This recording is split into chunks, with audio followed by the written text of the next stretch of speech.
The fluorescent lights in conference room B felt particularly harsh that September morning as I sat across from Jennifer Walsh, my direct supervisor and the marketing director at Pinnacle Digital Solutions.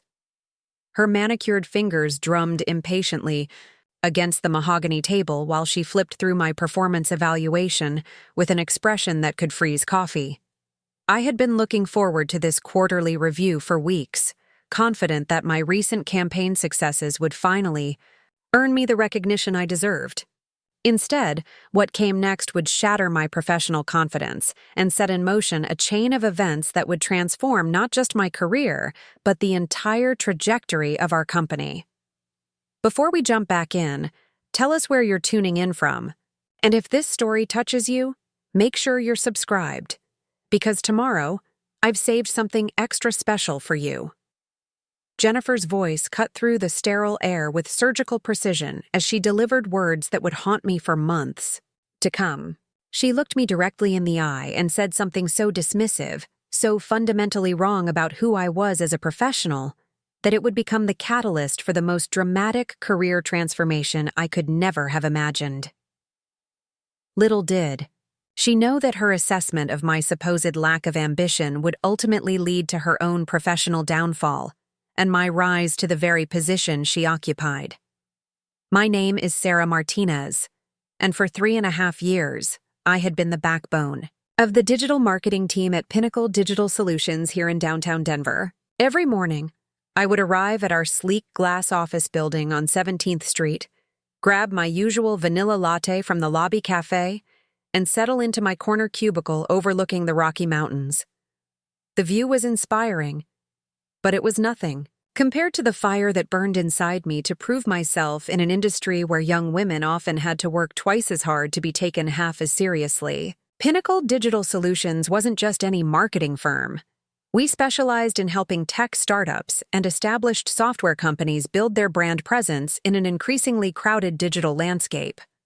When I joined the company fresh out of graduate school, I was determined to make my mark in the fast-paced world of digital advertising.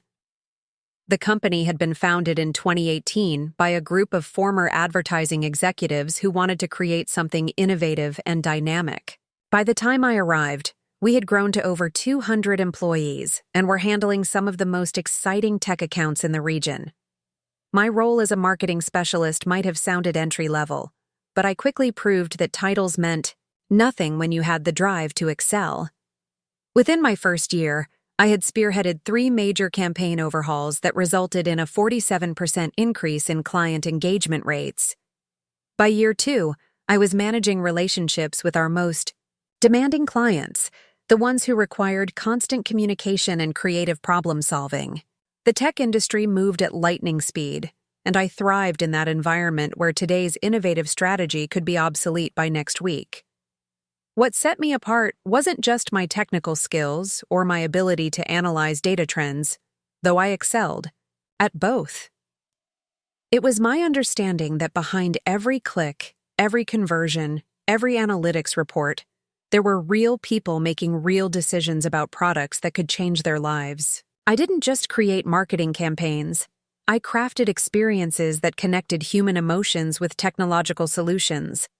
This philosophy had earned me the respect of clients and colleagues alike, though apparently not the person who mattered most in determining my career trajectory. Jennifer Walsh had been the marketing director for 2 years when I joined Pinnacle, and from the beginning, our working relationship felt strained. She was the type of manager who seemed to view every team member's success as a potential threat to her own position.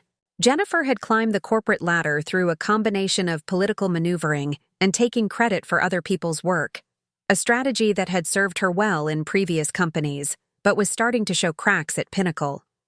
She had a particular talent for being present during client presentations to claim victory, but mysteriously absent when problems needed solving. The 12-person digital marketing division that Jennifer managed was split into 2 distinct camps. There were those who had learned to play her political games, offering just enough flattery and deference to stay in her good graces while doing the minimum required work. Then there were the rest of us, the ones who believed that results should speak louder than office politics, I fell squarely into the second category, which meant that despite my consistent performance and client satisfaction ratings, I often found myself on the receiving end of Jennifer's subtle but persistent undermining. Over the past 6 months, leading up to that fateful September review, I had been working on what I considered my masterpiece. Rivera Tech Solutions, one of our most challenging clients, had been struggling with user acquisition for their new mobile application. Their previous marketing campaigns had been generic and ineffective, resulting in mounting frustration and threats to take their business elsewhere. Michael Rivera, the company's CEO, was known throughout Denver's tech scene as someone who didn't suffer incompetence gladly. He had already fired 2 marketing firms before coming to Pinnacle, and he made it clear that we were his last attempt before handling everything in-house. When Jennifer assigned me to the Rivera account, I suspected it was because she viewed it as a no-win situation. If I failed, she could point to my inability to handle high-pressure clients as justification for keeping me in a subordinate role. If I succeeded, she could take credit for making the strategic decision to assign their most challenging account to someone with fresh perspectives. What she didn't anticipate was just how spectacularly I would succeed, and how that success would begin to shift the power dynamics within our entire department. I spent weeks studying Rivera Tech's target demographic, analyzing their competitors, and identifying gaps in the mobile app market that their product could uniquely fill. Instead of relying on the standard social media advertising approach that most marketing firms defaulted to, I developed an integrated campaign that combined influencer partnerships, strategic content marketing, and targeted digital advertising with a focus on user-generated content. The campaign told a story about how Rivera Tech's app solved real problems for real people, rather than simply listing features and benefits. The results exceeded everyone's expectations, including my own. Within 3 months, Rivera Tech's user acquisition increased by 68%, their App Store ratings improved from 3.2 to 4.7 stars, and their monthly revenue grew by 43%. Michael Rivera was so impressed that he not only renewed their contract, but recommended Pinnacle to 3 other companies in his network. The success of the Rivera campaign had become the talk of our office, and I felt confident that my upcoming performance review would finally acknowledge my contributions and potential for advancement. James Kim, my closest colleague and a senior marketing analyst who had been with the company since its founding, often joked that I had single-handedly saved the Rivera account from becoming Pinnacle's most embarrassing failure. James was one of those rare coworkers who genuinely celebrated other people's successes, and he had been my unofficial mentor since my first day at the company. He understood the office dynamics better than anyone and had warned me multiple times that Jennifer felt threatened by my growing reputation within the company. Normally, I would let unfamiliar calls go to voicemail, but something told me to answer this one. "Sarah Martinez speaking," I said, trying to sound more awake than I felt. "Sarah, this is Michael Rivera from Rivera Tech Solutions. I hope I'm not calling too early, but I needed to reach you before your workday started." His voice carried an urgency that immediately captured my attention. Michael was not someone who made casual phone calls, and hearing from him directly was unusual, since most of our communication went through official channels at Pinnacle. "Of course, Michael. What can I help you with?" I moved to my kitchen window, looking out at the early morning light reflecting off the downtown Denver skyline. I just received the most bizarre email from Jennifer Walsh about changes to our account management structure. She's informing me that she'll be taking a more hands-on role with our campaigns moving forward, and that you'll be transitioning to support duties. Michael's tone suggested he was as confused as he was irritated. "Sarah, I want to be very clear about something. The only reason Rivera Tech renewed our contract and expanded our engagement was because of your work, your understanding of our market, your creative approach, and your ability to deliver results that exceeded our expectations." I felt my stomach drop. Jennifer was already moving to marginalize my role with our most successful client. probably anticipating that I might try to leverage my achievements for advancement opportunities. Michael, I wasn't aware of any planned changes to our account structure. This is the first I'm hearing about it. That's exactly what I was afraid of. Sarah, I've been in this business for 15 years, and I've worked with dozens of marketing professionals. What you accomplished with our user acquisition campaign wasn't just good marketing. It was strategic brilliance. The way you identified our core user psychology and built messaging that resonated with their actual needs rather than what we thought they wanted was exceptional work. Michael continued, and I could hear him moving around his office, probably pacing as he often did when discussing important matters. I have a meeting scheduled with David Chen, your VP of Marketing, this afternoon. I'm going to make it very clear that Rivera Tech's continued partnership with Pinnacle is contingent on your continued involvement in our account, not as support, but as the lead strategist. The implications of what Michael was saying began to sink in. He wasn't just expressing satisfaction with my work. He was essentially threatening to pull a major account if I were removed from the leadership role. This was exactly the kind of client loyalty that Jennifer had accused me of not understanding during yesterday's performance review. Michael, I appreciate your confidence in my abilities more than you know. Yesterday's performance review was challenging, and hearing this from you means everything to me professionally. Performance review? Michael's voice sharpened. Sarah, what exactly happened in your performance review? Because from where I sit, you've been the most effective marketing professional Rivera Tech has ever worked with. I hesitated, unsure how much detail to share about internal company politics. But Michael's directness deserved an honest response. Jennifer expressed concerns about my long-term potential and suggested that I lack the ambition necessary for leadership roles within the company. The silence on the other end of the phone lasted so long that I wondered if the call had been dropped. When Michael finally spoke, his voice carried a tone I had never heard from him before. Sarah, that's not just wrong. It's professionally negligent. The campaign you developed for us required exactly the kind of strategic thinking and ambitious vision that most marketing directors struggle to achieve. Jennifer Walsh clearly doesn't recognize talent when she sees it. I'm planning to use this as motivation to prove her assessment wrong, I said, feeling more confident with each word of Michael's validation. You won't have to wait long for that opportunity. After my meeting with David Chen today, I suspect there are going to be some very serious questions asked about the evaluation process in your department. Rivera Tech represents nearly 12% of Pinnacle's annual revenue, and we're not going to stand by while exceptional talent is mismanaged. After ending the call with Michael, I sat in my kitchen feeling like the professional ground beneath my feet had shifted overnight. Yesterday, I had been told I lacked ambition and strategic thinking. Today, one of our most demanding clients was threatening to pull their account if I weren't given more responsibility, not less. My phone buzzed again before I could fully process the first conversation. This time, the caller ID showed James Kim's name. Preparing and narrating this story took us a lot of time, so if you are enjoying it, subscribe to our channel. It means a lot to us. Now back to the story. The week before my performance review, James pulled me aside during our usual coffee break and offered some advice that I should have taken more seriously.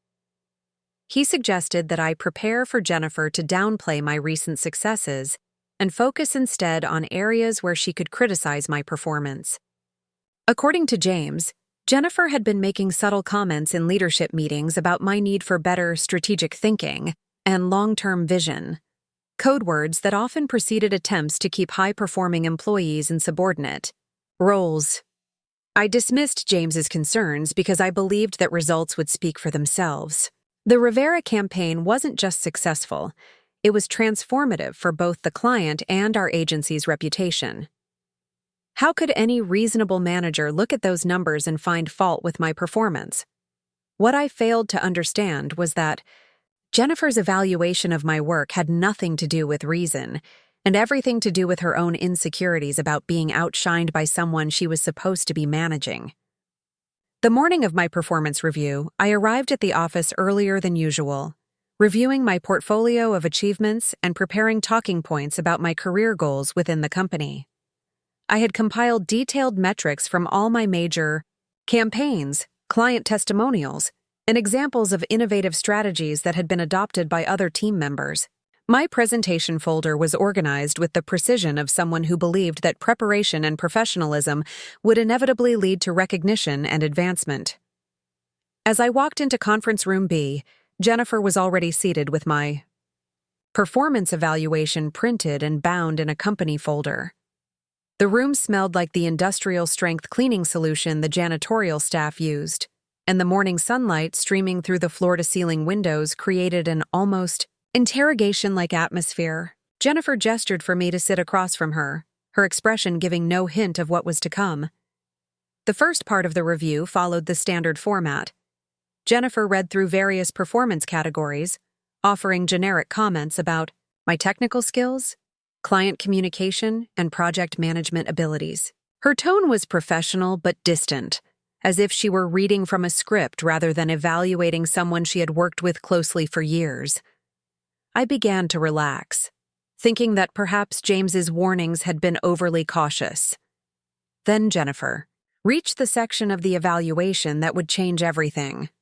She looked up from the papers, made direct eye contact, and delivered the assessment that would become the turning point of both our careers. Her words were chosen carefully, designed to sound constructive while actually being deeply insulting. She told me that while my technical abilities were adequate, she had serious concerns about my long-term potential within the company. According to Jennifer, I lacked the ambition necessary for leadership roles. She claimed that my focus on individual campaign success demonstrated a narrow perspective that wouldn't translate well to strategic thinking. Most damaging of all, she suggested that my approach to client relationships, while effective in the short term, showed a lack of understanding about sustainable business development. These criticisms weren't just wrong, they were the exact opposite of everything I had accomplished during my time at Pinnacle. The irony of being called unambitious by someone who had built her career on taking credit for other people's work was almost laughable, except that I was too shocked to find any humor in the situation. Jennifer continued her assessment, explaining that while she appreciated my enthusiasm, the company needed people who could think beyond immediate results and consider the bigger picture. She recommended that I spend the next year focusing on developing my strategic capabilities before considering any advancement opportunities. As I sat there listening to Jennifer systematically dismantle my professional identity, I felt a familiar fire building inside me. It was the same determination that had driven me to excel in graduate school despite being told that marketing was a field where women would always face barriers. It was the force that had motivated me to work 60-hour weeks during my first year at Pinnacle to prove that I belonged in a competitive industry. Now that fire was being directed at a new target, proving that Jennifer Walsh had made the biggest mistake of her career.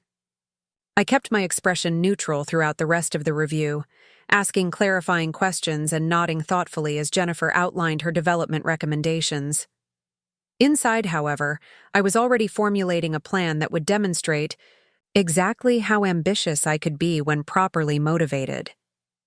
Jennifer had just given me the challenge of a lifetime, and I intended to meet it in ways that would exceed her worst nightmares about my potential. The review concluded with Jennifer's standard closing remarks about looking forward to seeing my growth over the coming year. She handed me a copy of the evaluation to sign, her signature already filling the supervisor line with the confident flourish of someone who believed they had successfully managed a potential threat to their authority. As I signed my name below, hers, I made a silent promise that this document would someday serve as evidence of the most spectacular misjudgment in Pinnacle Digital Solutions history. Walking back to my desk after the review, I felt like everyone in the office could sense that something significant had just occurred. The normal buzz of conversation and keyboard clicking seemed muted, as if the entire building were holding its breath for what would come next. I placed the performance evaluation in my desk drawer, already knowing that I would never need to refer to it again, because its contents had been permanently burned into my memory. That afternoon, as I sat, staring at the mountain view from my cubicle window, I began to understand that Jennifer had unwittingly given me the greatest gift possible. She had underestimated me so completely, so publicly through the formal performance review process, that when I eventually proved her wrong, the contrast would be undeniable. Her assessment of my lack of ambition would become the measuring stick, against which my future achievements would be evaluated. The next phase of my career was about to begin, and it would start with a series of phone calls that would reveal just how wrong Jennifer had been about my potential and my value to the company. What she didn't know was that my relationship with clients like Michael Rivera went far deeper than she realized, and that other people in positions of power had been watching my career trajectory with great interest. Jennifer had just lit a fuse that would eventually explode her own carefully constructed professional facade. As the workday ended and my colleagues began packing up their belongings, I remained at my desk, staring at my computer screen and contemplating the conversation that had just changed everything. Tomorrow would bring new challenges and new opportunities to prove that ambition wasn't something Jennifer Walsh could measure or contain. The performance review that was supposed to put me in my place had instead unleashed something that would reshape the entire power structure of Pinnacle Digital Solutions. Jennifer Walsh had no idea what she had just started, but she was about to find out that underestimating Sarah Martinez was a mistake that would cost her everything she had worked to achieve. The first call came at 7:30 the next morning, before I had even finished my first cup of coffee. I was still processing the events of yesterday's performance review when my phone buzzed with an unknown Denver number. "James, you're calling early today," I answered, grateful to hear from my most trusted colleague. "Sarah, I just got to the office and found something interesting in my email. I received a message from Amanda Foster at Executive Search Partners. She's asking about your availability for a senior marketing position at one of their client companies." James's voice carried excitement mixed with confusion. "The weird thing is, I never mentioned you to any recruiters, and Amanda says she got my name as a reference from someone who specifically recommended you for a director-level position." Executive Search Partners was one of Denver's most prestigious recruiting firms, specializing in placing senior-level marketing and business development professionals. The fact that they were reaching out about me, particularly for a director-level role, suggested that someone with significant influence had recommended my name. "James, I have no idea who might have made that recommendation. Yesterday's performance review certainly didn't position me as director material, at least not according to Jennifer. That's exactly why this is so interesting. Amanda mentioned that her client is specifically looking for someone with a track record of transforming underperforming campaigns and building long-term client relationships. She said they were particularly impressed with the Rivera Tech case study that's been circulating in local marketing circles. The Rivera Tech case study. I had forgotten that Michael's company had published a detailed analysis of our user acquisition campaign in a local business journal, highlighting the strategic approach and measurable results. The article had been picked up by several industry publications, but I hadn't realized it was generating attention from executive recruiters. Did Amanda say which company is looking to hire, or what the position entails? She's being discreet about the client, but she mentioned it's a director of marketing role with a growing tech company that's looking to expand their market presence. The salary range she mentioned would be about 60% higher than what you're making now, plus equity participation. 60% higher. That would put me in a salary range that exceeded Jennifer's current compensation, along with the additional benefit of equity in a growing company. The universe seemed to be conspiring to prove that Jennifer's assessment of my career potential was not just wrong, but spectacularly misguided. "James, can you forward me Amanda's contact information? I think it might be worth having a conversation, even if I'm not actively looking to leave Pinnacle." "Already done. I sent her email to you about 5 minutes ago. Sarah, I have to ask what happened in your performance review yesterday, because the timing of this recruiting outreach seems too coincidental." I explained the details of Jennifer's Evaluation, including her comments about my lack of ambition and limited strategic thinking capabilities. James listened without interrupting, but I could sense his growing disbelief with each detail I shared. Sarah, that's insane. You realize that half the strategies our team uses now came from approaches you developed for your campaigns? Jennifer's been implementing your ideas with other clients for months and taking credit for them in her reports to David Chen. This was news to me. While I had always been generous about sharing successful tactics with colleagues, I hadn't realized that Jennifer was systematically appropriating my innovations for her own advancement. What do you mean she's been taking credit for my ideas? The integrated content marketing approach you used for Rivera Tech? Jennifer presented that as her strategic innovation in last month's leadership meeting. The client retention methodology you developed after the Morrison account almost left? She's been calling that the Walsh retention framework in her presentations to senior management. The picture James was painting revealed a pattern of behavior that went far beyond the simple workplace politics I had assumed were motivating Jennifer's treatment of me. She wasn't just threatened by my success. She was actively stealing my intellectual property to enhance her own reputation while simultaneously undermining my advancement opportunities. James, do you have any documentation of these presentations? Or reports where Jennifer claimed credit for my work?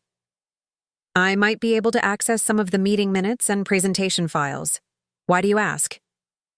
Because I think Jennifer has just made a mistake that's going to be very difficult for her to explain when the truth comes out. After ending my call with James, I spent the morning researching executive search partners and Amanda Foster's background. Amanda had an impressive track record of placing marketing executives with some of Denver's most successful tech companies, and her client list included several firms that had experienced rapid growth after hiring her recommended candidates.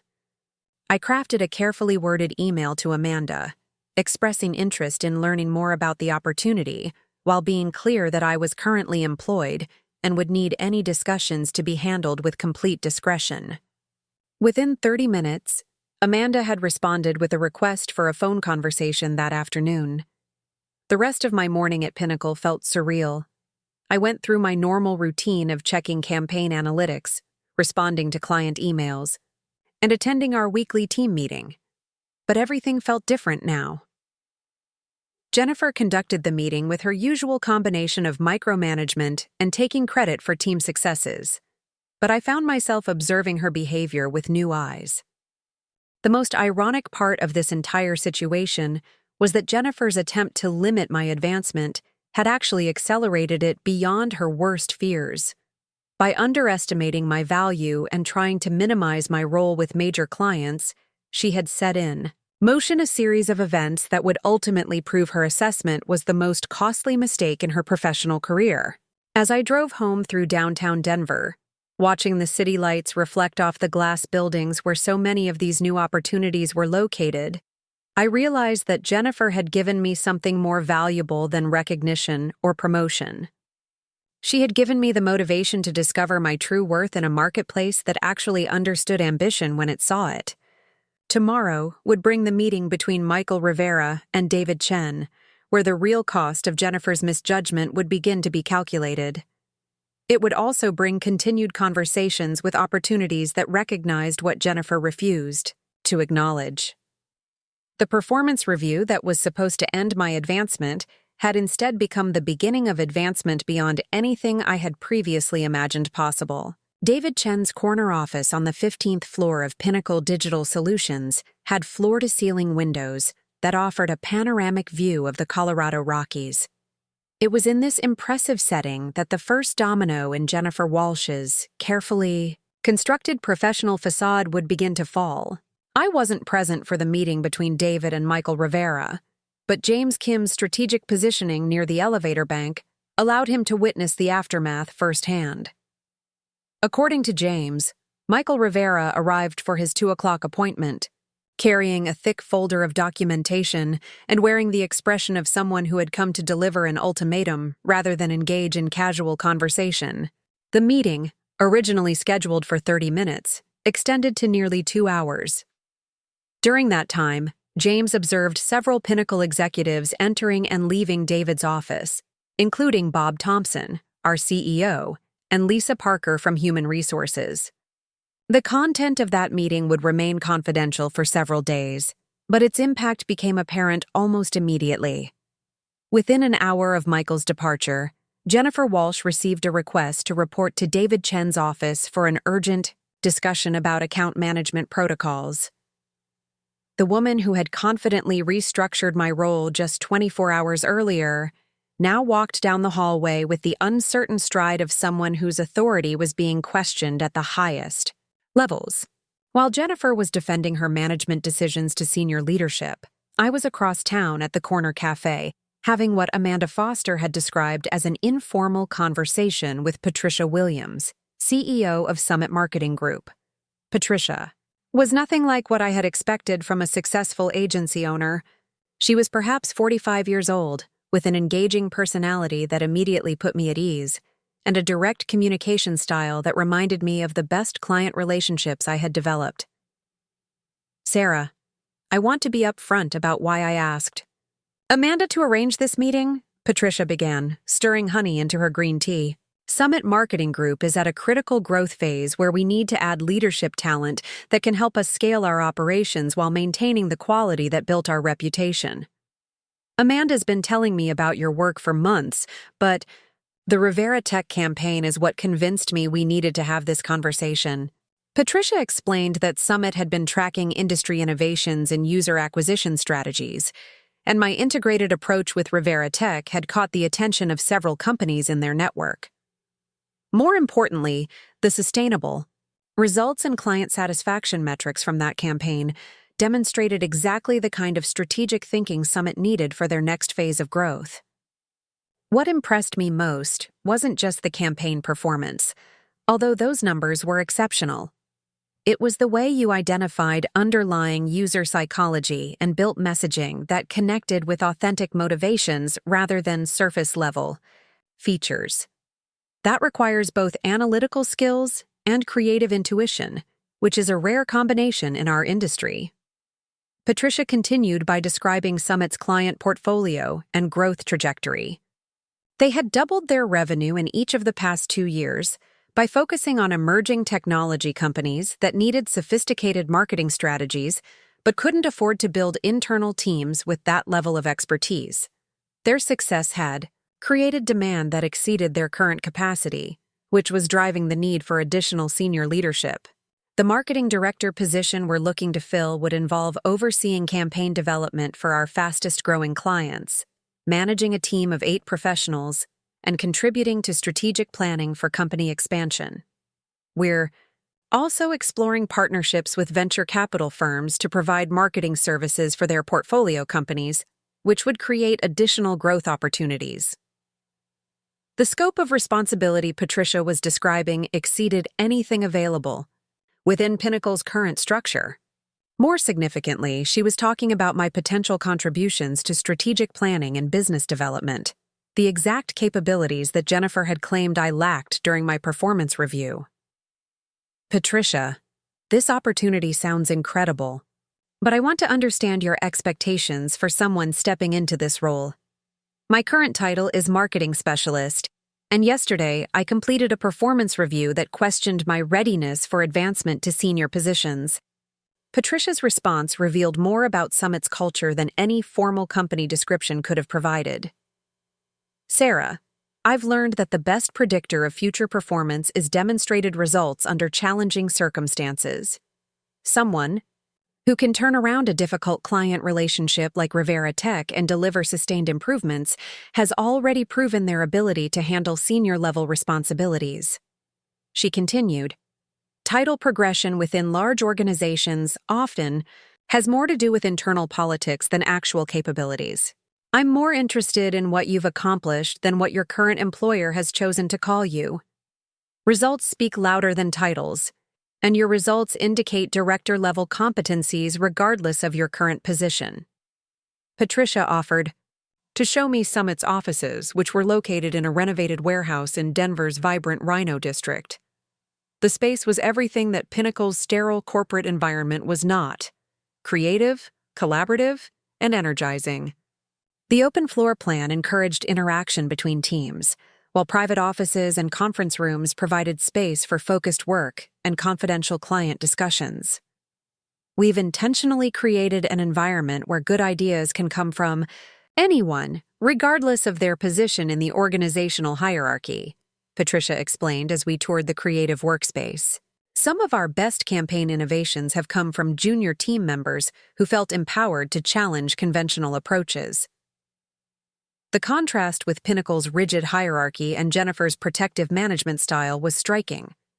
Summit's culture seemed designed to cultivate exactly the kind of ambitious thinking and strategic innovation that I had been developing despite organizational constraints, rather than because of organizational support. During our tour, I met several Summit team members who were working on campaigns for clients I recognized from industry publications.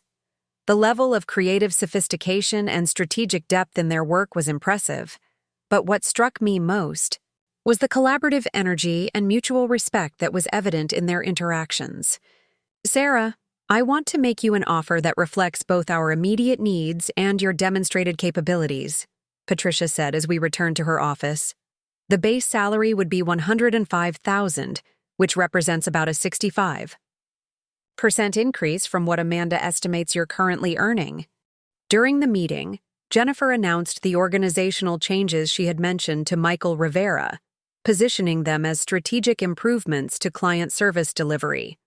According to her presentation, having the marketing director take a far more hands-on role with major accounts would ensure consistency and allow for better integration with overall company strategy. What Jennifer didn't know was that David Chen, our VP of Marketing, had already received Michael Rivera's call requesting an immediate meeting to discuss account management changes.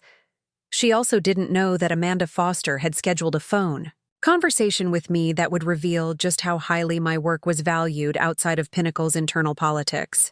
The irony was almost painful to watch. Jennifer was announcing changes designed to limit my influence on major accounts at the exact moment when external forces were converging to demonstrate my true market value.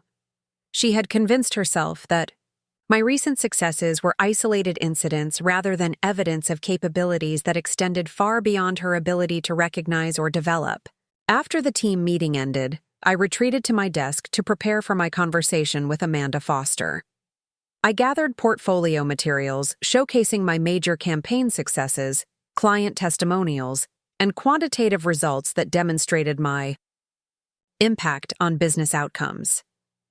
As I organized these materials, I began to see my career trajectory from a different perspective. For 3.5 years, I had been focused on proving myself within Pinnacle's existing structure, accepting the limitations that Jennifer placed on my growth and attributing her behavior to normal corporate politics. Now I was beginning to understand that my career development had been artificially constrained by someone who saw my potential as a threat rather than an asset to be cultivated. My phone conversation with Amanda Foster that afternoon was revelatory, in ways I hadn't anticipated. Amanda began by explaining that she had been following my career through industry publications and professional networks, particularly after the Rivera Tech case study had gained attention in local business circles.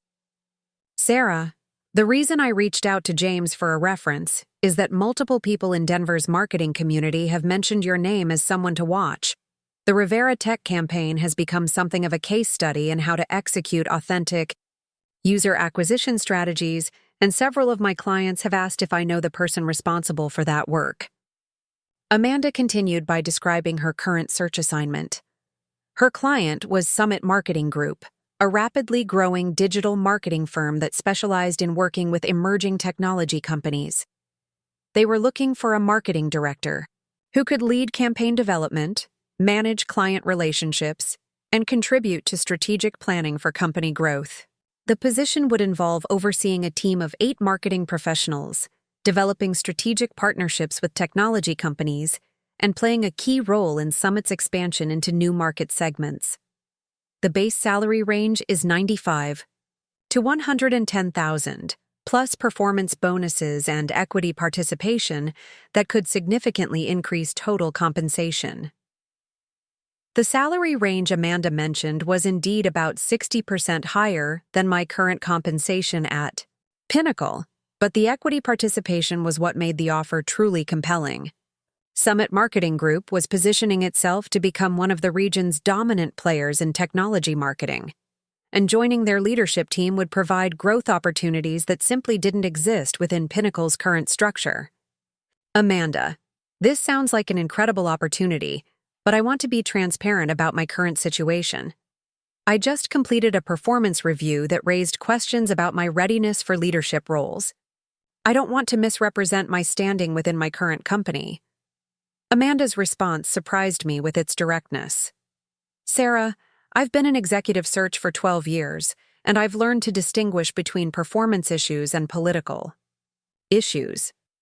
Based on everything I've heard about your work and the results you've achieved, any questions about your leadership potential say more about the evaluation process than they do about your capabilities. She continued, Summit Marketing Group is specifically looking for someone who has demonstrated the ability to think strategically while executing tactically.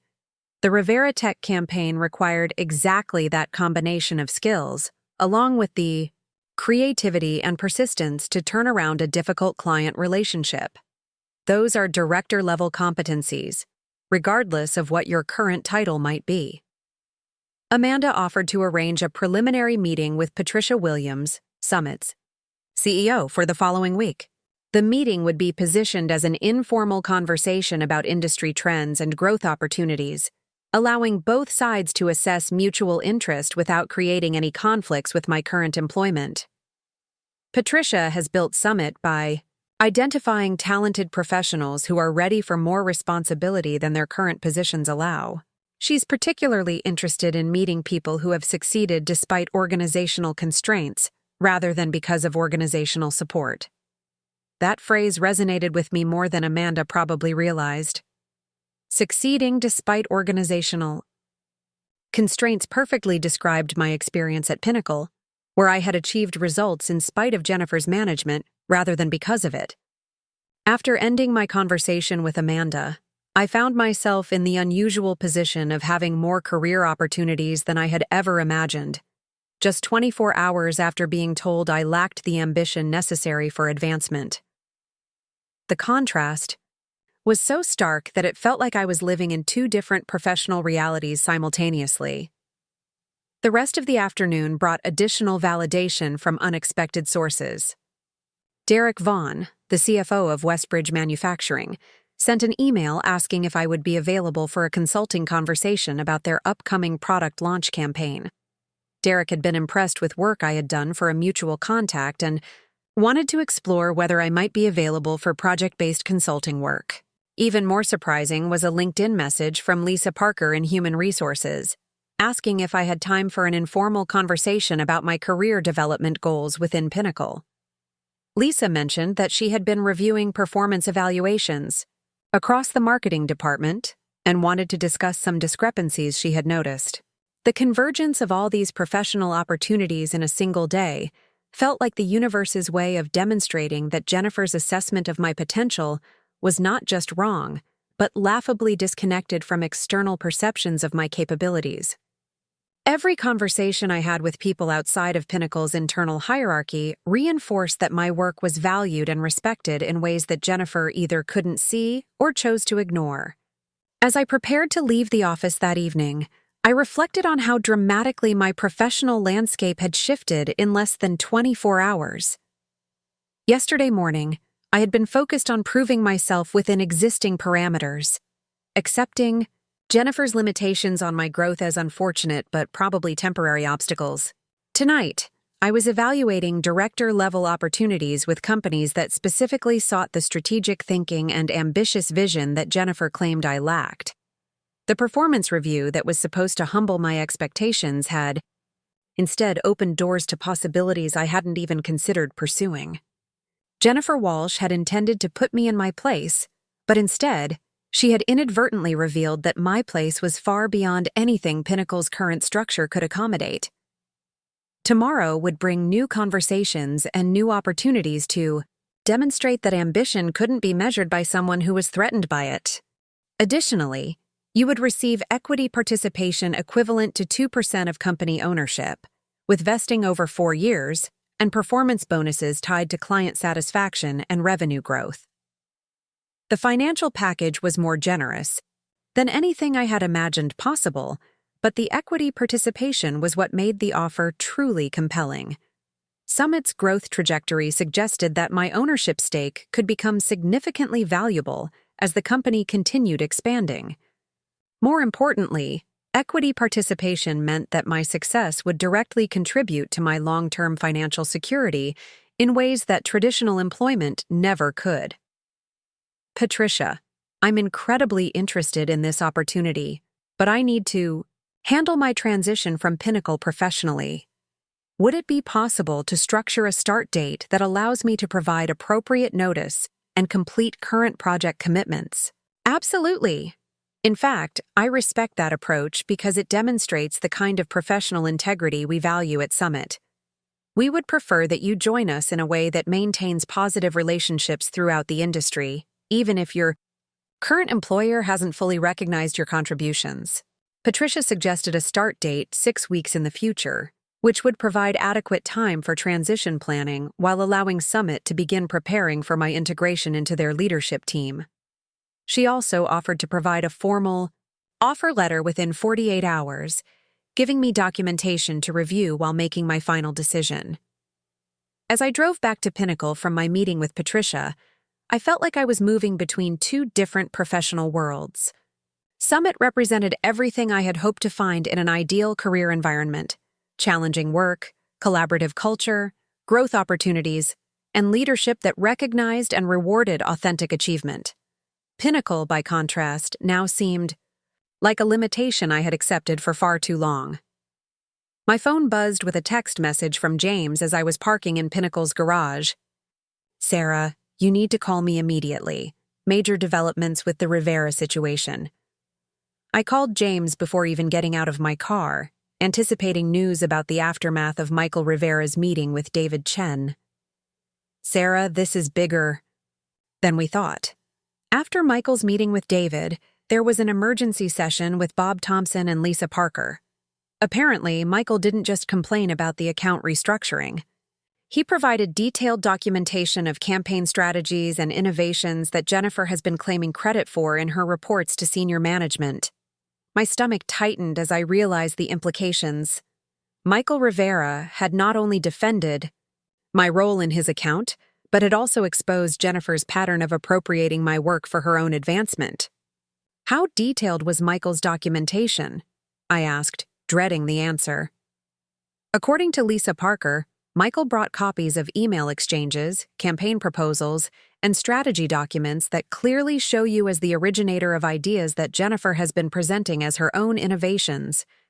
He also provided testimony about specific conversations where you demonstrated strategic thinking that contradicts Jennifer's assessment of your capabilities. The scope of Jennifer's professional misconduct was apparently even broader than I had realized. She hadn't just stolen individual ideas. She had systematically built her recent reputation on my intellectual property while simultaneously undermining my advancement opportunities. James, what's the current status? Has Jennifer been confronted with this evidence? That's happening right now. David Chen called Jennifer into his office about an hour ago, and Lisa Parker joined the meeting with what looked like a very thick personnel file. Bob Thompson was also heading in that direction when I saw him in the elevator.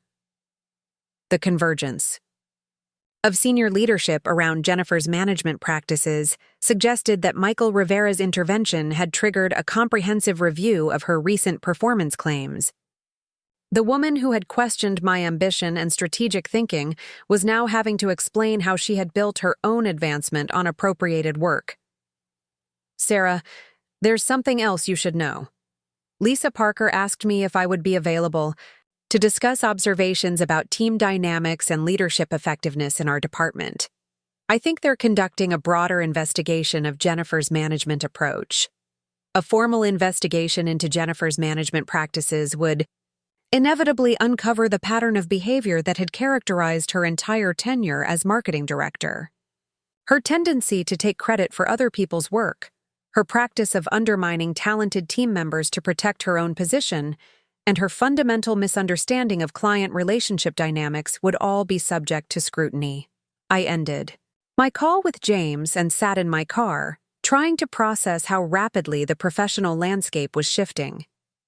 This morning, I had been a marketing specialist with limited advancement prospects and a supervisor who questioned my potential. Tonight, I had a director-level offer from a growing company that valued my contributions, and my current supervisor was facing investigation for professional misconduct. The irony was almost too perfect to believe. Jennifer's attempt to marginalize my role with our most important client had led directly to her own professional downfall. Her pattern of stealing credit for my innovations had been exposed by the very client she thought she could manage without my involvement. The performance review that was supposed to limit my advancement had instead triggered a chain of events that would eliminate the primary obstacle to my career growth. When I finally entered the Pinnacle building, the atmosphere felt charged with the kind of tension that accompanies major organizational disruptions. Conversations stopped when I passed groups of colleagues, and I could sense that news of the afternoon's meetings had spread throughout the marketing department.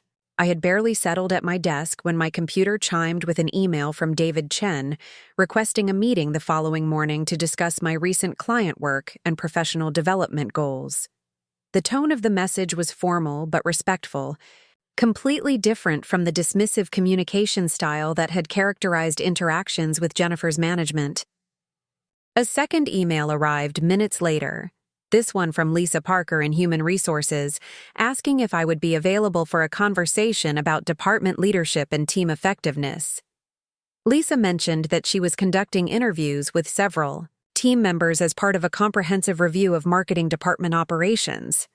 The contrast between today's communications and yesterday's performance review was so dramatic that it felt like I was working for an entirely different company. 24 hours ago, I had been told I lacked the ambition and strategic thinking necessary for advancement. Now, senior leadership was seeking my input on department management and requesting meetings to discuss my professional development. As I prepared to leave the office, I reflected on the day's revelations and the decision I would need to make about Patricia Williams' offer. Summit Marketing Group represented an opportunity to work in an environment where my contributions would be valued, and my advancement would be limited only by my own capabilities. Staying at Pinnacle, even with Jennifer's apparent downfall, would mean rebuilding within an organizational culture that had allowed her misconduct to continue for years. The financial package from Summit was compelling, but the cultural fit was what made the opportunity truly attractive.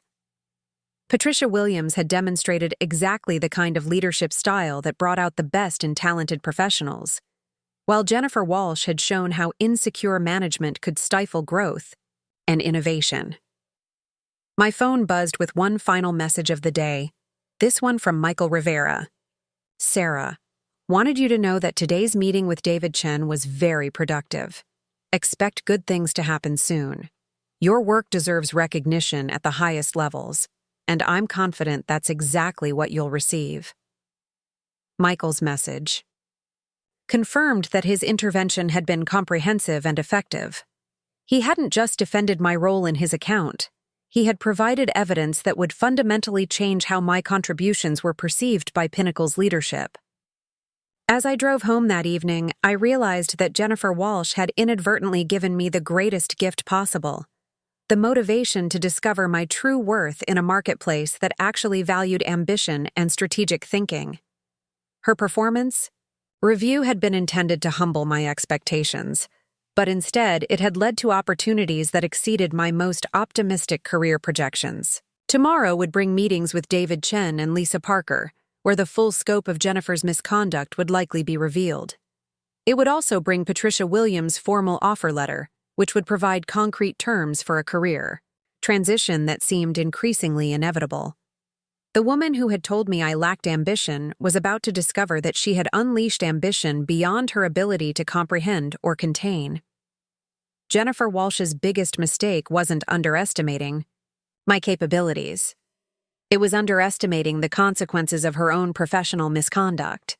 The performance review that was supposed to end my advancement had instead become the catalyst for advancement beyond anything Pinnacle's organizational structure could accommodate. Jennifer had lit a fuse that would ultimately destroy her own career while propelling mine to heights she couldn't have imagined possible. As I settled into my apartment that evening, reviewing notes from my conversation with Patricia Williams and anticipating tomorrow's meetings with Pinnacle's senior leadership, I felt a sense of professional clarity that had been missing for years. The path forward was becoming obvious, and it led far beyond the limitations that Jennifer Walsh had tried to impose on my career growth. The woman who lacked ambition was about to demonstrate ambition that would reshape not just her own future, but the entire power structure of the organization that had failed to recognize her potential.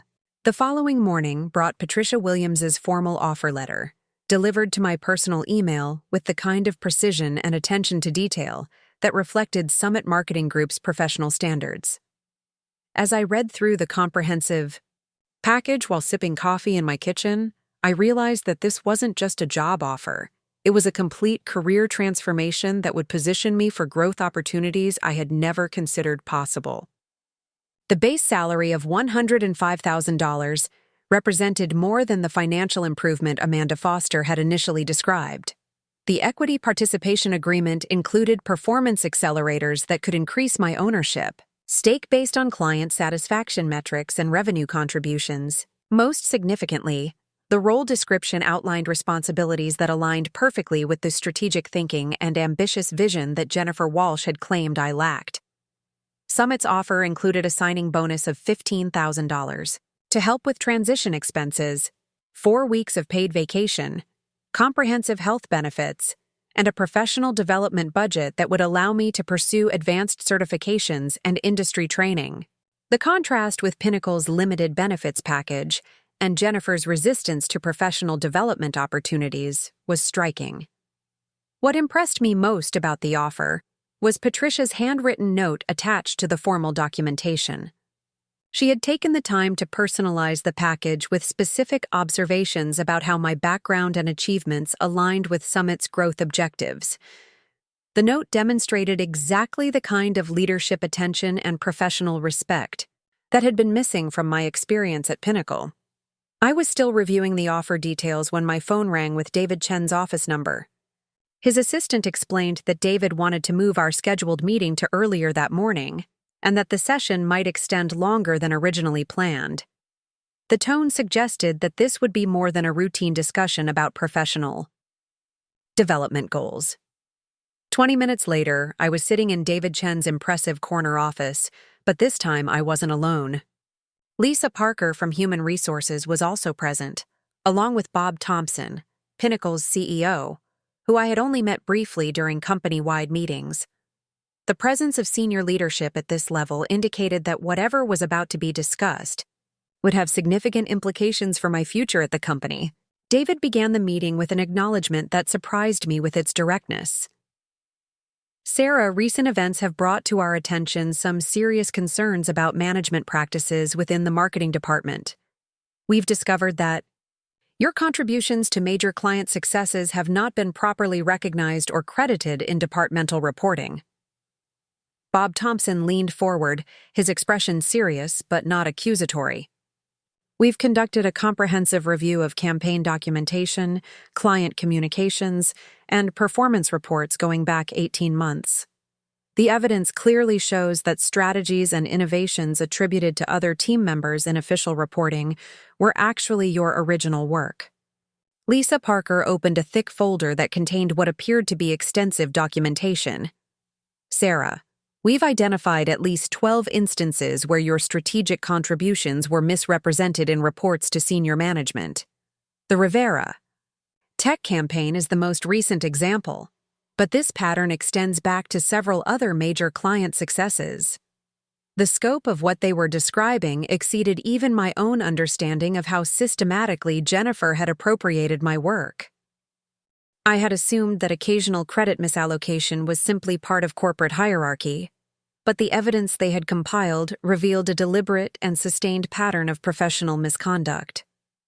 We also need to address yesterday's performance review, David continued, his tone carrying a mixture of concern and embarrassment. Based on our investigation of actual campaign performance and client feedback, the assessment you received appears to contradict documented evidence of your strategic capabilities and leadership potential. Bob Thompson's involvement in this conversation suggested that Jennifer's misconduct had been serious enough to warrant CEO-level attention. Companies the size of Pinnacle didn't typically involve senior leadership in departmental personnel issues unless significant policy violations or legal concerns were involved. Sarah, we want to be completely transparent about the situation we've uncovered and the steps we're taking to address it, Lisa Parker said, consulting her notes. Jennifer Walsh has been placed on administrative leave pending completion of our investigation. The evidence of misrepresented work and inappropriate performance evaluations requires formal review before we can determine appropriate consequences. Administrative leave was corporate language for suspension with pay, typically used when serious misconduct allegations needed thorough investigation before final decisions could be made. Jennifer's sudden removal from her position meant that the marketing director role was temporarily vacant, creating an immediate need for interim leadership within the department. We're prepared to offer you an immediate promotion to interim marketing director while we conduct a formal search for Jennifer's permanent replacement, David explained. This would include a salary adjustment to $90,000, expanded responsibilities for department operations, and direct oversight of all major client relationships. The irony was almost overwhelming. Less than 48 hours after being told I lacked the ambition necessary for leadership roles, I was being offered the exact position held by the person who had made that assessment. Jennifer's attempt to limit my advancement had instead created the vacancy that would allow me to demonstrate exactly the capabilities she had refused to acknowledge. The interim position would also include authority to restructure account management, assignments based on your assessment of optimal client service delivery, Bob Thompson added. We recognize that recent organizational changes may have disrupted effective client relationships, and we want to ensure that our most valued partnerships receive appropriate attention. This meant I would have the authority to reverse Jennifer's decision to remove me from the Rivera Tech account, along with the power to reassign other accounts based on team member strengths rather than political considerations. The scope of authority they were offering exceeded what Jennifer had actually exercised as marketing director. Additionally, we want to address the professional development concerns raised in your recent performance review, Lisa Parker continued. The company will provide funding for any advanced certifications or training programs you feel would enhance your strategic capabilities, and will establish a formal mentorship relationship with external industry leaders. The offer of professional development support was particularly meaningful because it demonstrated recognition that my growth had been artificially constrained rather than naturally limited. Pinnacle's leadership was essentially acknowledging that Jennifer's assessment of my capabilities had been not just wrong, but counterproductive to company interests. Sarah, we also want you to know that we're implementing new policies to prevent this kind of situation from recurring, Bob Thompson said. Campaign attribution will now require documented evidence of original contributions, and performance evaluations will include input from clients and cross-departmental colleagues. The policy changes they were describing would ensure that future employees wouldn't face the systematic credit theft that had characterized Jennifer's management approach. My experience had apparently prompted a comprehensive review of management accountability throughout the organization. We understand that this situation has created significant professional disruption for you, and we want to make sure our response demonstrates how highly we value your contributions to Pinnacle's success, David concluded. Is the interim marketing director position something you would be interested in accepting? I sat quietly for a moment, processing the magnitude of what was being offered and comparing it to the opportunities awaiting me at Summit Marketing Group. The interim position at Pinnacle would represent immediate vindication of my capabilities and authority to restructure the department that had failed to recognize my potential. However, It would also mean remaining within an organizational culture that had allowed Jennifer's misconduct to continue for years. I appreciate the confidence you're expressing in my abilities, and I'm grateful that the investigation has clarified the actual source of innovations that drove our recent client successes, I began carefully. However, I need to be honest about my current situation. The past few days have opened opportunities outside Pinnacle that I need to consider carefully. The mention of external opportunities immediately shifted the dynamic in the room. Bob. Thompson's expression sharpened with the kind of attention that CEOs reserve for potential talent retention crises. Sarah, can you share more details about these opportunities? We want to ensure that any offer we make reflects your true market value, David asked. I explained my conversations with Amanda Foster and Patricia Williams, including the director-level position at Summit Marketing Group and the comprehensive compensation package they had proposed. I was careful to present this information professionally rather than as a negotiating tactic, but the impact on Pinnacle's leadership was immediately apparent. A 65% salary increase and equity participation, Lisa Parker repeated, consulting her notes. That suggests Summit values your contributions significantly higher than our current compensation structure reflects. Bob Thompson leaned back in his chair, clearly calculating the cost of losing someone whose work had driven major client successes.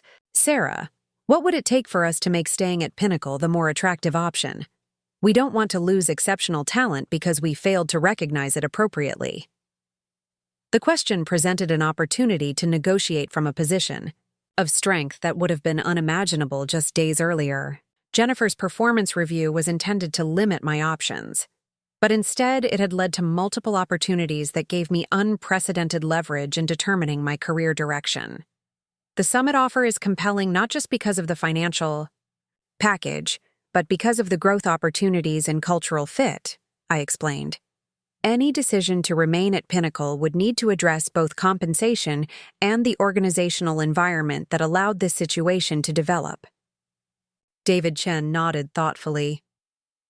What if we structured the marketing director position as a permanent role rather than interim, with a base salary of $100,000 and performance bonuses tied to client satisfaction and department revenue growth? We could also explore equity-equivalent compensation through our profit-sharing program. The financial package David was describing would nearly match Summit's offer, but it still didn't address the cultural concerns that made Patricia Williams' opportunity so attractive. Pinnacle's hierarchical structure and history of management issues would require fundamental changes to create the kind of environment where talented professionals could thrive. I also think we need to discuss reporting structure and decision-making authority, I continued.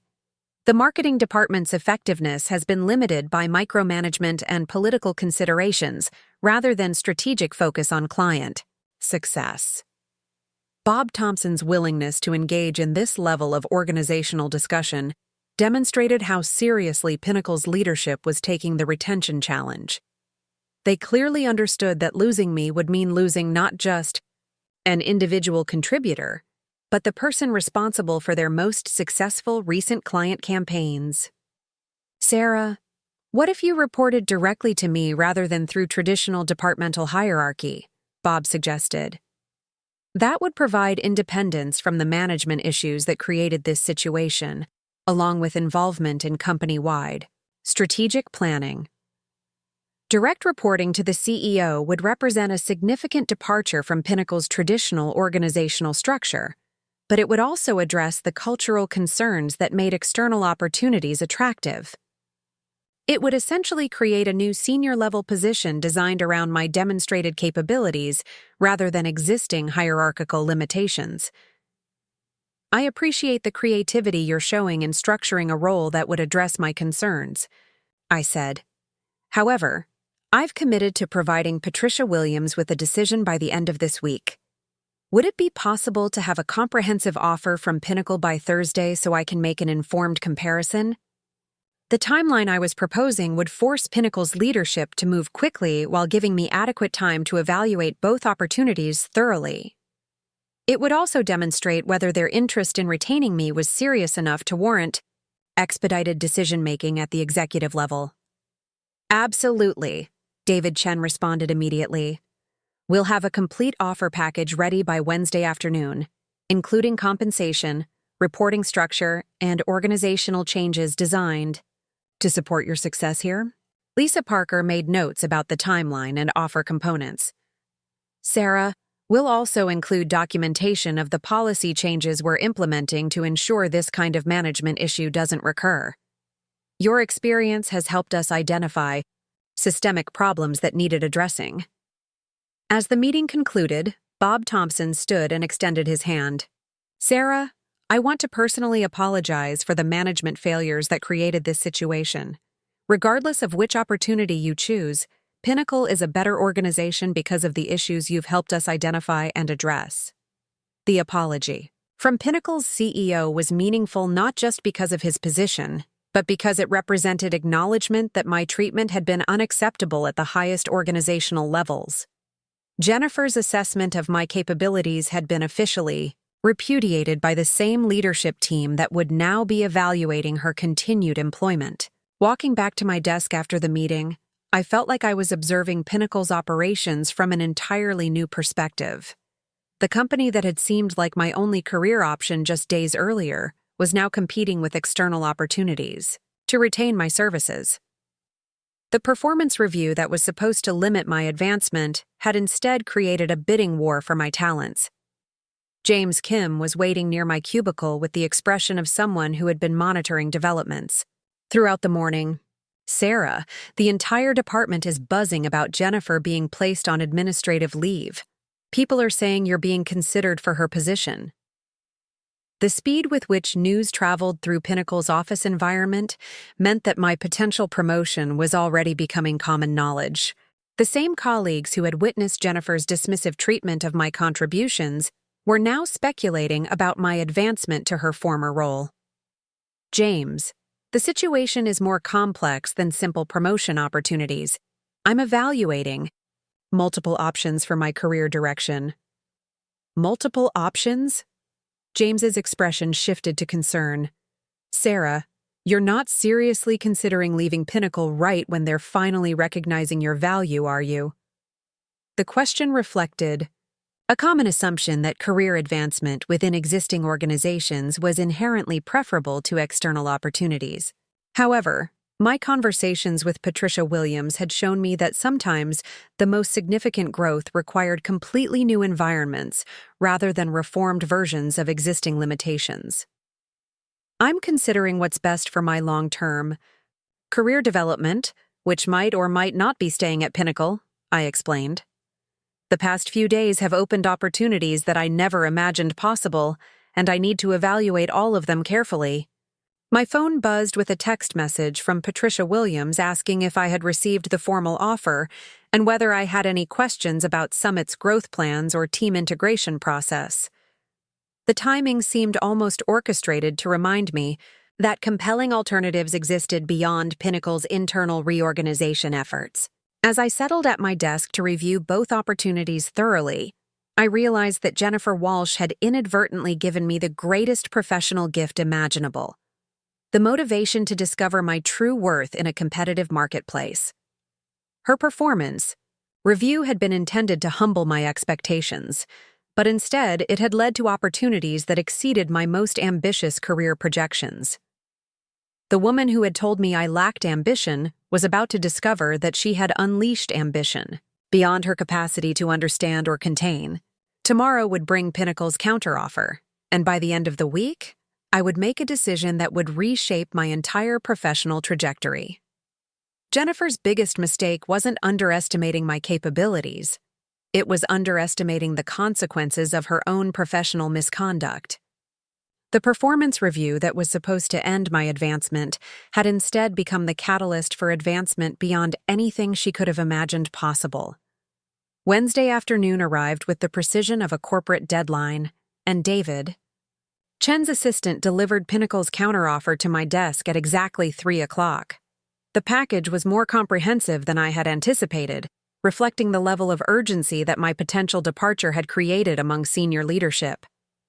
As I reviewed the documentation in the privacy of Conference Room C, I realized that Pinnacle's offer represented not just a response to Summit's proposal, but a fundamental restructuring of how the company valued strategic talent. The financial package exceeded even David Chen's preliminary discussions. Base salary of $108,000, performance bonuses that could add another 25% annually, profit-sharing participation equivalent to equity benefits, and a retention bonus of $20,000 payable after 1 year of service. More significantly, the role was structured as Senior Marketing Director, with direct reporting to Bob Thompson and inclusion in executive leadership team meetings. Pinnacle's offer also included elements that demonstrated genuine organizational learning from the Jennifer Walsh situation. Comprehensive professional development funding, external mentorship program participation, speaking engagement support, and a commitment to transparent attribution policies for all campaign innovations. The company was essentially guaranteeing that my contributions would be recognized and my growth would be actively supported rather than systematically undermined. What impressed me most about Pinnacle's package was the organizational restructuring they were proposing around the new position. The marketing department would be elevated to equal status with sales and business development, reflecting recognition that client relationships and strategic positioning were fundamental to company success rather than supportive functions. This structural change would provide the kind of strategic influence that I had been developing informally but had never been formally authorized to exercise. The timing of Pinnacle's offer created an interesting dynamic with my scheduled conversation with Patricia Williams. Both opportunities represented significant advancement, but they also embodied different philosophies about career development and organizational culture. Pinnacle was essentially admitting their mistakes and rebuilding around my demonstrated capabilities, while Summit was offering the chance to join an organization that had been designed from the beginning to cultivate the kind of strategic thinking I naturally provided. I spent Wednesday evening creating a detailed comparison matrix that evaluated both opportunities across multiple dimensions: financial compensation, growth potential, cultural fit, strategic influence, professional development, and long-term career trajectory. The exercise forced me to articulate priorities that I had never explicitly examined, particularly regarding the relative importance of redemption within existing organizations versus fresh starts in new environments. Thursday morning brought an unexpected development that would ultimately influence my decision more than any financial consideration. As I was preparing for my final conversation with Patricia Williams, Lisa Parker called to inform me that Jennifer Walsh had submitted her resignation effective immediately rather than face the completion of Pinnacle's misconduct investigation. Sarah, Jennifer's resignation letter acknowledges that her management approach was inappropriate and that she misrepresented team member contributions in official reporting, Lisa explained. She's also agreed to provide written clarification that the Rivera Tech strategy and other innovations attributed to her were actually your original work. Jennifer's resignation represented complete vindication of everything I had experienced over the past week. The woman who had questioned my ambition and strategic thinking had been forced to publicly acknowledge that her own recent successes had been built on appropriating my innovations. The performance review that was supposed to limit my advancement had instead exposed professional misconduct that ended her career at Pinnacle. Lisa, what's the current timeline for filling the marketing director position permanently? That depends partly on your decision about our offer. If you accept the senior marketing director role, we would formalize that appointment immediately and restructure the department around your leadership. If you decline, we would need to conduct an external search that could take several months. The implication was clear.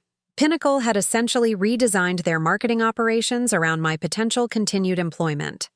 The organizational changes they were proposing weren't contingent on finding someone to fill a traditional marketing director role. They were specifically crafted to maximize my effectiveness and eliminate the systemic issues that had allowed Jennifer's misconduct to continue. My final conversation with Patricia Williams took place that afternoon at Summit's offices, in the same creative workspace where she had first outlined their growth vision. Patricia had used the intervening days to develop even more detailed plans for how I would integrate into Summit's leadership team and contribute to their expansion objectives. Sarah, I've been thinking about our previous conversation and the concerns you raised about long-term growth opportunities, Patricia began, settling into one of Summit's comfortable conference room chairs. I want to share some developments that might influence your decision about joining our team. Patricia explained that Summit had just finalized a partnership agreement with 3 venture capital firms to provide comprehensive marketing services for their portfolio companies. The arrangement would create a steady stream of high-profile clients while positioning Summit as the preferred marketing partner for emerging technology companies throughout the Rocky Mountain region. This partnership represents the kind of growth opportunity that could transform Summit from a regional player into a nationally recognized marketing firm specializing in technology sector clients. The marketing director position we're offering would include primary responsibility for developing strategies and managing relationships with these venture capital portfolio companies. The scope of responsibility Patricia was describing exceeded anything available within Pinnacle's current structure, even with their proposed organizational changes. Summit's partnership with venture capital firms would provide exposure to cutting-edge technology companies and emerging market trends that could significantly accelerate my professional development. Additionally, I've been authorized to enhance our offer based on feedback from our board of directors about the strategic value you would bring to this expansion, Patricia continued, sliding a revised offer letter across the table. Base salary of $115,000. Equity participation increased to 3% with accelerated vesting based on partnership performance, and a signing bonus of $25,000 to support your transition. Summit's enhanced offer now exceeded Pinnacle's financial package, while providing equity upside that could become extremely valuable as the company executed its growth strategy. More importantly, the role would position me at the center of Denver's emerging technology ecosystem, building relationships and expertise that would create opportunities far beyond either current position. Sarah, I want to be direct about why we're so committed to bringing you onto our team, Patricia said, her tone becoming more personal. The Rivera Tech campaign demonstrated exactly the kind of strategic thinking and execution excellence that will be required for success with venture capital portfolio companies. These clients demand marketing professionals who can understand complex technology products and translate them into compelling market positioning. Patricia's assessment of my capabilities stood in stark contrast to Jennifer Walsh's performance review from just 1 week earlier. While Jennifer had questioned my strategic thinking and long-term potential, Patricia was specifically seeking those exact qualities to drive Summit's most ambitious growth initiatives. The partnership with venture capital firms also creates additional advancement opportunities that wouldn't exist in traditional agency environments, Patricia continued. Successful performance in this role could lead to equity participation in client companies, advisory board positions, and speaking opportunities at industry conferences. The career development pathway Patricia was describing represented exactly the kind of ambitious thinking that I had been developing, despite organizational constraints, rather than because of organizational support. Summit's culture seemed designed to cultivate and reward the strategic vision that Jennifer had failed to recognize or value. As our conversation concluded, Patricia offered one final consideration that would prove decisive in my ultimate decision. Sarah, I know you're evaluating multiple opportunities, and I respect that this is a significant career decision. However, I want you to consider which environment will allow you to maximize your potential over the next 5 years, rather than just the immediate future. Patricia's question forced me to think beyond the immediate vindication of proving Jennifer wrong or the financial comparison between competing offers. The real question was which opportunity would position me for the kind of long-term career growth that aligned with my authentic professional ambitions. That evening, I sat in my apartment reviewing both offers and reflecting on the extraordinary week that had transformed my entire career trajectory. 7 days earlier, I had been a marketing specialist with limited advancement prospects and a supervisor who questioned my capabilities. Tonight, I was choosing between two director-level positions that recognized and rewarded exactly the strategic thinking Jennifer had claimed I lacked. The irony was almost too perfect to believe. Jennifer's performance review had been intended to humble my expectations and keep me in a subordinate role. Instead, it had triggered a chain of events that eliminated her from her position while creating opportunities for me that exceeded my most optimistic career projections. Friday morning brought my final decision, reached through a combination of analytical evaluation and intuitive understanding of where my authentic professional interests would be best served. I called David Chen first, knowing that Pinnacle's leadership deserved prompt notification regardless of my ultimate choice. David, I want to thank you and the entire leadership team for the comprehensive offer and the organizational changes you're proposing to address the management issues that created this situation, I began. The financial package and structural reforms demonstrate genuine commitment to supporting strategic talent, and I'm grateful for the confidence you've expressed in my capabilities. David's response indicated that he had anticipated this conversation might not result in acceptance of Pinnacle's offer. Sarah, we understand that the past week has created opportunities that we might not be able to match. What's your decision? About our senior marketing director position? After careful consideration of both opportunities, I've decided to accept the position with Summit Marketing Group. The role aligns with my long-term career objectives in ways that represent the best fit for my professional development goals. The silence on David's end lasted several seconds before he responded with the kind of gracious professionalism that characterized effective leadership. Sarah, while we're disappointed to lose someone of your caliber, we respect your decision and wish you tremendous success in your new role. You've helped Pinnacle identify and address serious organizational issues, and we're grateful for that contribution. David's response reflected the leadership maturity that had been missing from Jennifer's management approach. Rather than taking my departure personally or questioning my decision-making, he acknowledged the value I had provided while accepting that Pinnacle's current limitations made external opportunities more attractive. David, I also want you to know that my decision reflects the growth opportunity at Summit, rather than any criticism of the changes Pinnacle is implementing. The policy reforms and organizational restructuring you're proposing will benefit future employees significantly. My conversation with Patricia Williams an hour later was considerably more celebratory. Sarah, welcome to Summit Marketing Group. I'm excited to begin working together and introducing you to the venture capital partnership opportunities that will define your first year with us. Patricia's enthusiasm was infectious, and I felt the same kind of professional excitement that had characterized my most successful project launches. Summit represented not just career advancement, but the opportunity to work in an environment specifically designed to cultivate strategic thinking and ambitious vision. Patricia, I'm looking forward to contributing to Summit's growth objectives and developing the partnerships that will establish our position in the venture capital ecosystem. When would you like me to begin? How does Monday, November 4th sound? That will give you 2 weeks to provide appropriate notice at Pinnacle and prepare for the transition. We'll also schedule meetings with key team members and our venture capital partners during your first week. The timeline Patricia proposed would allow me to conclude my responsibilities at Pinnacle professionally while beginning my new role with adequate preparation and support.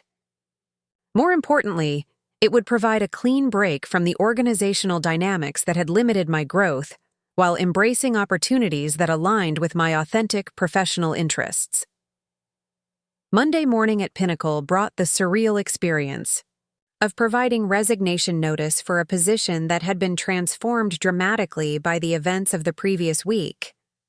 Bob Thompson had requested a personal meeting to discuss my departure, demonstrating the level of attention that talent retention had received at the executive level.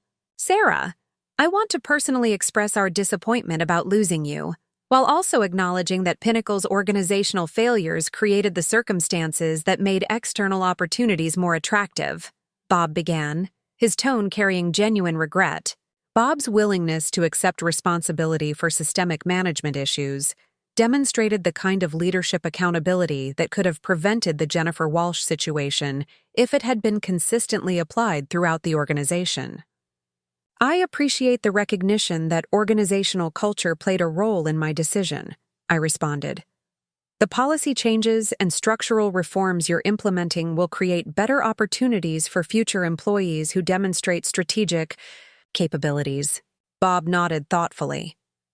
"Sarah, I want you to know that the investigation into Jennifer's management practices revealed issues that extended far beyond your individual situation. Your experience helped us identify systemic problems that were affecting multiple team members and limiting our overall effectiveness. The revelation that Jennifer's misconduct had affected other employees validated my decision to pursue external opportunities rather than attempting to rebuild within Pinnacle's existing structure.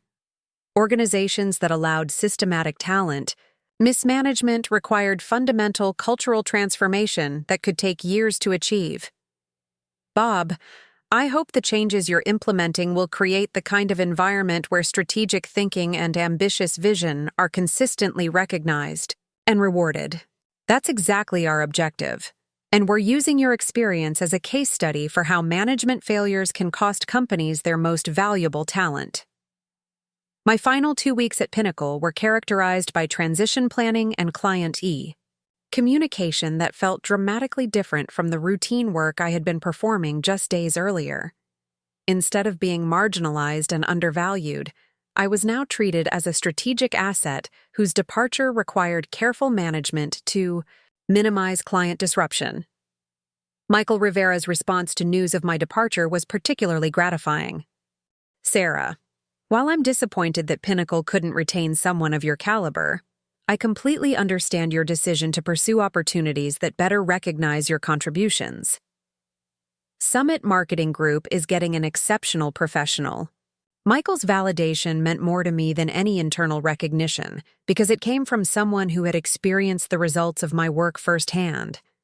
His intervention had been crucial in exposing Jennifer's misconduct, but his assessment of my capabilities was based on strategic outcomes rather than organizational politics.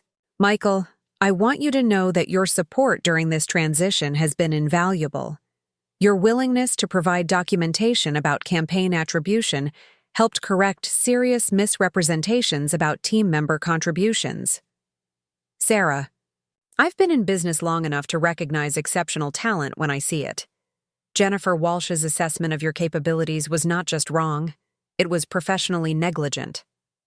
I'm confident that Summit will provide the kind of environment where your strategic thinking can flourish." My departure from Pinnacle on Friday afternoon was marked by collegiality and professional respect that would have been unimaginable during Jennifer's tenure as marketing director. The same colleagues who had witnessed her dismissive treatment of my contributions were now expressing genuine admiration for my advancement in strategic decision-making. James Kim organized an informal farewell gathering that became an opportunity for team members to share observations about the dramatic changes that had occurred within the marketing department. Several colleagues privately acknowledged that Jennifer's management approach had created an environment where innovation was discouraged and political considerations outweighed strategic effectiveness. "Sarah, your experience has opened conversations about management accountability that were long overdue," James explained as we walked to the parking garage. "People are finally talking about the difference between leadership that develops talent and management that stifles it." James's observation reflected broader organizational learning that extended beyond individual career decisions. My experience had become a catalyst for examining systemic issues that affected multiple employees and limited overall company effectiveness. Monday morning at Summit Marketing Group felt like the beginning of a completely new professional chapter rather than simply a job change. Patricia Williams had scheduled a comprehensive orientation that included meetings with key team members, overview presentations about current client relationships, and detailed discussions about the venture capital partnership strategy. The difference in organizational culture was immediately apparent. Summit's team members were encouraged to challenge conventional approaches and contribute ideas regardless of their position in the hierarchy. Strategic innovation was valued and rewarded rather than appropriated for management advancement. Sarah, we want your first week to focus on understanding our current operations and identifying opportunities where your strategic perspective can enhance our effectiveness, Patricia explained during our morning planning session. The venture capital partnerships will begin with 3 portfolio companies, but we expect that number to grow significantly based on initial results.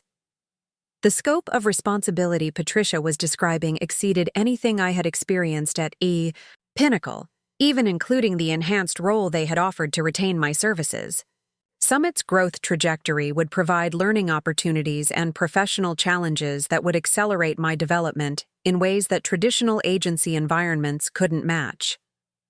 My first meeting with venture capital portfolio companies confirmed that Patricia's assessment of cultural fit had been accurate. The startup executives I encountered were specifically seeking marketing professionals who could understand complex technology products and translate them into compelling market positioning. This was exactly the kind of strategic thinking that Jennifer had failed to recognize or value. 3 months into my tenure at Summit Marketing Group, I received an unexpected email that provided the perfect conclusion to the Jennifer Walsh chapter of my career story. The message was from a former Pinnacle colleague informing me that Jennifer had been hired as a marketing coordinator at a small regional firm, representing a significant step backward from her previous director-level position. The contrast between our respective career trajectories perfectly illustrated the consequences of different approaches to professional development and strategic thinking. Jennifer's pattern of appropriating other people's work and undermining talented team members had ultimately destroyed her own advancement opportunities, while my focus on authentic achievement and strategic innovation had opened doors to opportunities she couldn't have imagined. 6 months after joining Summit, I was promoted to Senior Marketing Director with expanded responsibilities for the venture capital partnerships that had become the company's fastest-growing revenue stream.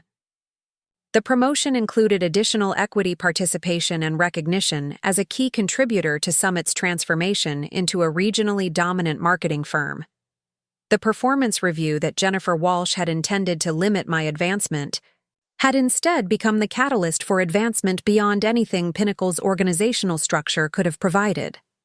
Her assessment of my lack of ambition had unleashed ambition that reshaped not just my career trajectory, but my understanding of what was possible when strategic thinking was genuinely valued and rewarded. As I sat in my new corner office overlooking Denver's vibrant business district, I reflected on the extraordinary journey that had begun with such a devastating blow to my professional confidence. Jennifer's attempt to humble my expectations had instead revealed that my expectations had been artificially limited by organizational constraints rather than personal capabilities. The woman who had told me I lacked ambition had inadvertently proven that ambition, properly channeled and authentically pursued, could overcome any obstacle that insecure management might attempt to create. Her biggest mistake wasn't underestimating my capabilities. It was underestimating the power of truth to ultimately prevail over political manipulation. Today, as I develop marketing strategies for some of Denver's most innovative technology companies and contribute to venture capital investment decisions, I often think about the performance review that changed everything. Jennifer Walsh gave me the greatest professional gift imaginable: the motivation to discover my true worth in a marketplace that actually understood and valued strategic excellence. The performance review that was supposed to end my advancement became the beginning of advancement beyond my most ambitious dreams. Sometimes the greatest opportunities emerge from the most devastating setbacks, and sometimes the people who try to limit our potential end up liberating capabilities they never imagined possible. Jennifer Walsh taught me that authentic success cannot be stolen, borrowed, or politically manipulated. It can only be earned through genuine strategic thinking, persistent innovation, and the courage to pursue opportunities that align with our deepest professional convictions. For that lesson, despite everything else, I will always be grateful. Up next, you've got 2 more standout stories right on your screen. If this one hit the mark, you won't want to pass these up. Just click and check them out.